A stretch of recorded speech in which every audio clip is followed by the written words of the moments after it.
The Aurora city leader arrested for driving drunk wasn't just drunk, according to a police report. He was damn near flammable and handed an officer his city council ID when asked for his license. Denver's new approach to street outreach involves people who have been there.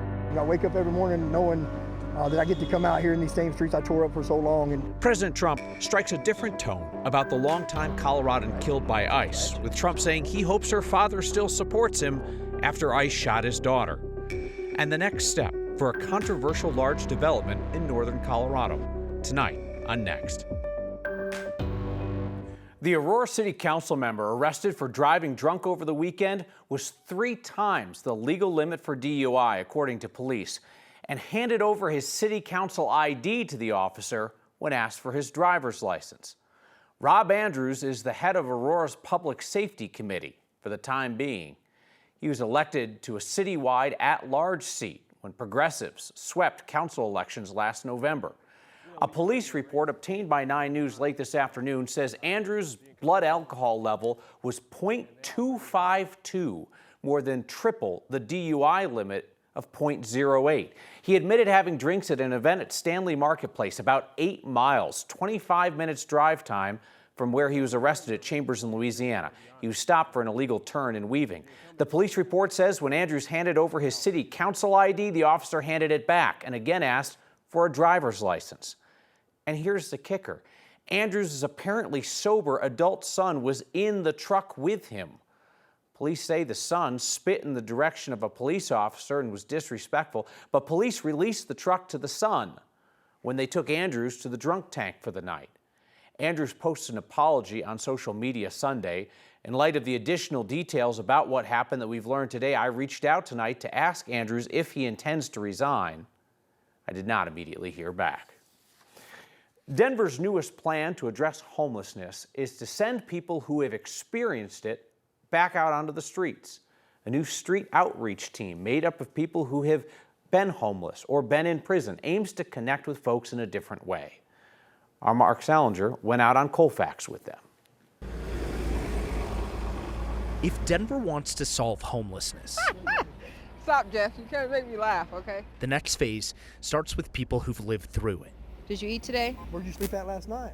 And then tiny homes we can do, sober livings. On the streets of East Colfax, a new type of outreach team tries to connect in ways that others can't. I wake up every morning knowing that I get to come out here in these same streets I tore up for so long. Mike Johnson jokes he's the mayor of Denver's streets. He's been hired by Mayor Mike Johnston to lead the new Urban Alchemy Care team.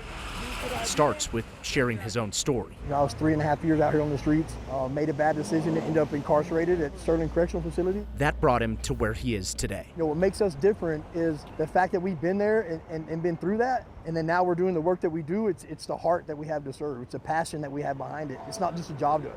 Denver's already moved more than 8,000 people off the streets and into shelter over the last 2.5 years. This multi-million-dollar program is run by the same company now running one of Denver's biggest shelters. But on Colfax, it's clear there's more work to do. There's always going to be people out here that don't want to go in. We do need to have a unique team like this that can go out and meet them where they're at and still provide services to them, because they deserve it as much as anybody does. Many of the folks that are still outside at this point, they've been offered quite a few options. It is a harder problem for us to solve at this point, and so we are really wrestling with how do we manage this problem? How do we get people connected to services? Cole Chandler is the mayor's advisor on homelessness. This team isn't about enforcing the rules. They don't do enforcement. They can't cite, they can't write tickets, they can't make arrests. Instead, they focus on connection. Good. Hey, I'm out here on Colfax doing some outreach, and I got this female that's ready to go into sober living. And I don't want to just leave her out here. If anyone understands the struggle in solving homelessness, it's the people on this team. We ain't going nowhere. We got you, okay? I'll get all your information. We're not going nowhere, okay? It's a new tool. And this could be the first day of the rest of your life. Right. To reach people no one else has been able to, yet. The school of hard knocks is a real thing. And when you can use that and turn it around and use it for good, I mean, we could really change our city. We really can. Mike is very open that he served 3 years for assaulting a police officer. There are people on the team who've been convicted of the most serious crimes like murder and have served decades in prison.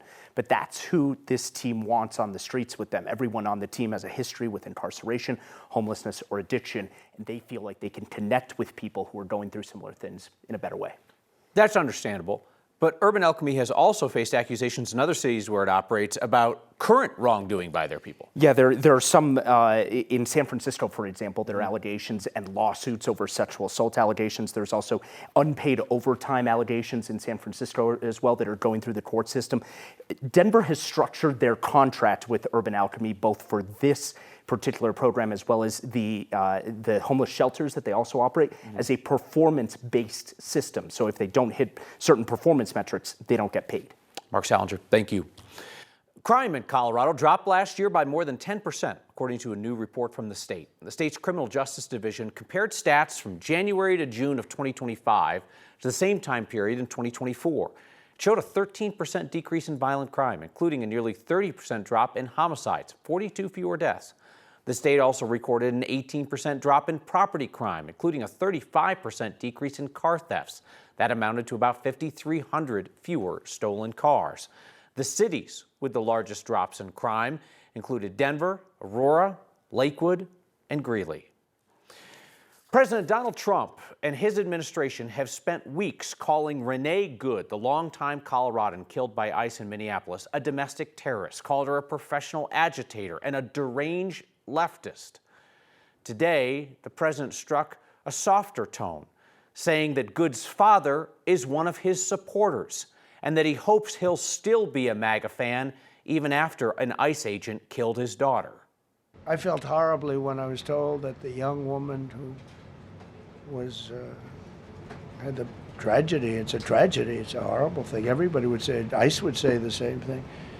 But when I learned her parents and her father in particular I hope he still is, but I don't know, was a tremendous Trump fan. He was all for Trump, loved Trump. The president now says he can see, quote, both sides of Good's death, which has sparked continued protests against immigration agents in Minneapolis. Good's family is originally from the Colorado Springs area. She was killed in Minnesota when an ICE agent fired multiple shots into her vehicle. The Department of Homeland Security immediately said that she had been harassing agents and claimed that in that moment she was trying to run over an officer. State law enforcement would like to investigate that in Minnesota, but they say the feds won't cooperate. Today, the Justice Department subpoenaed several elected leaders in Minnesota as part of an investigation into whether those state-level officials and some local officials conspired to obstruct the federal immigration crackdown in Minneapolis. Foreclosures in Denver are slowly increasing, not dramatically, but enough that real estate experts are watching to see how the market responds. Our Angeline McCall explains. Across Denver, foreclosures are nothing like what we saw during the Great Financial Crisis. And if you chart them over the last 20 years across various cycles, then even more so you'll find that they're pretty normal. Dr. Shah with Denver University is a real estate expert and has been watching year-over-year increases in foreclosure starts, the process that begins after homeowners miss more than 3 months' worth of mortgage payments. You look at these spikes and you see that there is a spike maybe in terms of percentage, but when you look at the absolute numbers, they're not that bad as compared to what we have seen before. In 2025, we saw 677 foreclosure starts. The year prior, we saw 560. But compared to 2021, we saw just 112 foreclosure starts for the entire year. People lose jobs. There could be some contraction in certain industries. And then, of course, there could be pure budgetary pressure on households. Each individual person has a different reason, but we also saw around 200 of those homeowners file an intent to resolve their foreclosures. I think it's a very positive signal about the market where people are actually actively trying to resolve these things. The numbers coincide with rising eviction filing cases since COVID, trends experts watch, knowing it's an indication of the market. And while we have seen these marginal increases year over year, the important thing experts say is to keep in mind that we are still so far from some of the historic highs we saw, particularly in Denver, at more than 8,000 foreclosure starts in 2007 during that financial crisis, Kyle. And this is something we're also seeing across the country, more than 14% increase in foreclosure starts as well. Important context, local and national. Angeline McCall, thank you. A judge in Colorado is recommending that a federal lawsuit targeting trans high school athletes be tossed. This is a setback for several conservative-led school districts that want to ban transgender athletes from playing on teams that match their chosen gender identity. A collection of conservative school districts and charter schools led by District 49 near Colorado Springs are suing over the state's anti-discrimination law. They claim it violates their students' civil rights by allowing transgender athletes to play on sports teams that do not match their sex assigned at birth. They're asking a judge to stop the state from punishing them for those policies. There's no blanket policy that governs sports eligibility in Colorado. The Colorado High School Sports Association, CHSAA, has already agreed that it will not sanction individual school districts for their policies. The magistrate judge did not rule on whether the district-level policies were legal, just that the districts lacked standing to sue the state on behalf of all students. She's recommending that the lawsuit be dismissed, but the federal judge still has to weigh in before that becomes official. This state cannot seem to keep its imported wolves alive. The feds are investigating after the 11th wolf death in 2 years. With this large size of a project, I just feel that we should have had a say in it. And so they will. Folks in Greeley are going to vote on what could be the largest development in that area's history. Next. Colorado's new gray wolves are dropping like flies. The death of a female gray wolf is now under federal investigation. Their survival rate is well below the state's goal, and it comes as Colorado struggles to find a source for more wolves. Colorado Parks and Wildlife say they found out about the death of a female gray wolf in northwest Colorado last week, but the agency has not provided any additional information about what happened. Since the wolves are protected under the Endangered Species Act, the feds are called in to investigate the cause of the death. This makes the 11th gray wolf to die of the 25 wolves that Colorado's brought in since 2023. So that works out to a survival rate of around 56%, well below the 70 to 85% survival rate that the state anticipated in its wolf management plan. Colorado can't just go out and get additional wolves at this point. The state had a deal signed with Canada to get additional wolves, but the feds say that future wolves have to come from just a handful of states in the northern Rockies. Most of those states have already rejected Colorado's requests. State energy regulators say they're willing to put up a cash incentive for the state's last remaining coal-fired power plants to shut down for good. But this comes as the Trump administration is trying to force those plants to stay open. Last week, the Public Utilities Commission voted to increase financial aid to help communities transition away from coal plants. They'll provide more than $230 million to backfill lost taxes once those plants shut down and to provide incentives for other energy projects in those communities. But those extra incentives hinge on those plants closing on the state-mandated timeline. Colorado's 6 remaining coal-fired plants are all supposed to be closed in the next 5 years, but we've just seen the Trump administration order a plant in Craig to stay open past its scheduled retirement. The Trump administration says keeping coal plants open is crucial for reliability of the grid and to avoid hundreds of jobs being lost.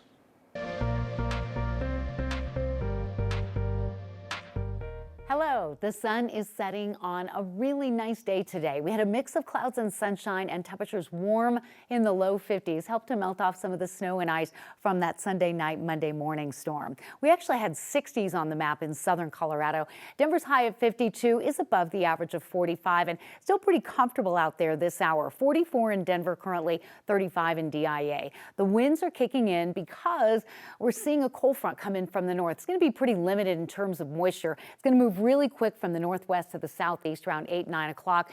Radar showing a few light snow showers. Some of those are not reaching the ground. Big story is the Arctic high pressure system and the cold air, which is coming very close to Colorado Friday and Saturday. We'll look for high temperatures in the 20s and maybe some scattered light snow showers. That same system is going to set up quite the ice storm from Texas to the Carolinas for those traveling out of Colorado and headed east later in the week. Tonight, fair skies with temperatures bottoming out in the mid-20s. Your 7-day forecast, nice day tomorrow, high 50, a little cooler Thursday but dry. Weather impact alerts for Friday and Saturday for highs in the low 20s and single digits and low temperatures. So a little bit of snow coming in ahead of a dry forecast for the weekend. Kickoff temperature for the Broncos at 1 o'clock on Sunday at about 38 degrees. City leaders in Greeley have an $800 million development dream. We're about to find out if voters like it. I am really sad, but like I know it's part of it. You know, the stock show isn't all rodeo and excitement. At the end, it can be an eye-opening lesson for young people about how agriculture works. Reminder, you can catch Next streaming each night, 6 p.m. on 9 News Plus, and Next is a podcast each weeknight, wherever you get those. Voters in Greeley are getting ready to decide whether they should delay construction of an $800 million entertainment district. The project in West Greeley, north of Highway 34, includes a new hockey arena, an indoor water park with Mattel branding, a hotel, new housing. A group of citizens opposed to the project gathered enough signatures for a special election asking voters if they want to keep the city council-approved zoning changes which would allow for the development. I think it's way too ambitious. Again, I don't see where it would be supported. You got Blue Arena 20 minutes away that's already established, and it's right off I-25. There's a tremendous amount of what's called leakage, where people are going to other communities like Loveland, like Fort Collins, and they're spending their sales tax dollars there. We'll be looking ahead to that special election. That's February 24th. We talked a ton about the National Western Stock Show here, less about what happens to those animals after, when many go to market and end up in the food chain. But each year, young competitors bring their best animals to the show, knowing that a good buy looms. We just met one of them. For the past 9 months, 18-year-old Maddie Steinman has spent nearly every day raising a steer through the National Western's Catch-A-Calf program. Before and after school, she fed and trained and washed Boone, and they built a bond over time. A connection that was on display at the stock show, from the wash racks to the show ring. But the program also teaches a difficult lesson. That caring deeply for an animal comes with a moment when it's time to let go. As part of that Catch-A-Calf program, the calves are sent off for auction following the stock show.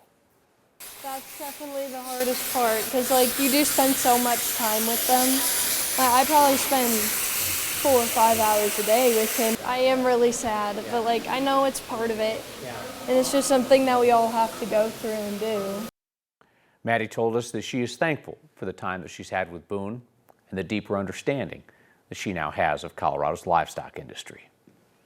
We are back with your feedback next. Thank you. You're welcome.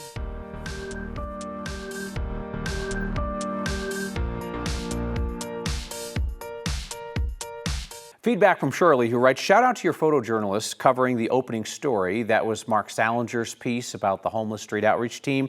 Shirley continues, they present the visuals clearly without revealing the identities of the people involved. Well done and with compassion. Shirley, appreciate that shout out. That goes to photojournalist Amy Hunter, who we agree is tremendous.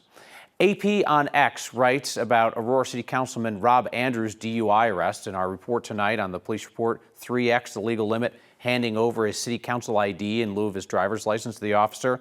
Appalling behavior from an elected official. He needs to resign immediately. Abuse of your office title to get out of legal consequences is absolutely unacceptable. Yeah, it's tough to read that handing over the city ID any other way than that. Good on the Aurora police officer who said, I don't want that, I want your license.